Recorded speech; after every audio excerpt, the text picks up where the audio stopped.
নবী সাল্লাল্লাহু আলাইহি ওয়াসাল্লাম বলেন, লা ইয়াদখুলুল জান্নাতা জাসাদুন গুযিয়া বিল হারাম।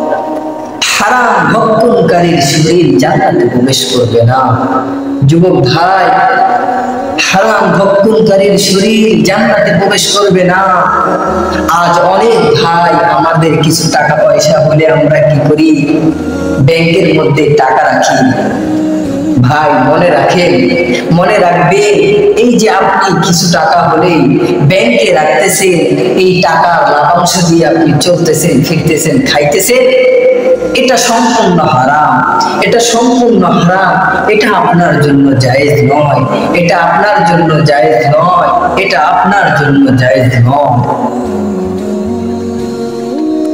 যুবক ভাই, এই টাকা তোমার একদিন শেষ হয়ে যাবে, কিন্তু তুমি যে হারাম ভক্ষণ করতেছো এইটা সম্পূর্ণ লিপিবদ্ধ হয়ে থাকবে।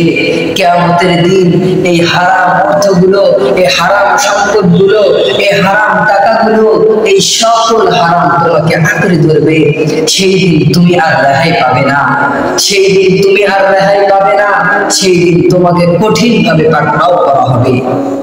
সেই দিন তোমাকে কঠিন ভাবে পাকড়াও করা হবে। সেই দিন তুমি কোথায় পালাবে? সেই দিন তুমি কোথায় যাবে? সেই দিন তোমাকে কে বাঁচাবে?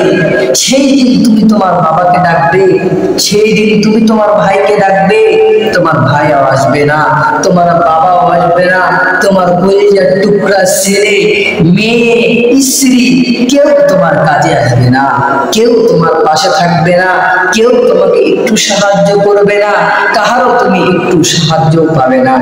কাজেই যুবক ভাই, এখনো সময় আছে, এখনো সময় আছে, ফিরে এসো রবের দিকে। এখনো সময় আছে, ফিরে এসো রবের দিকে।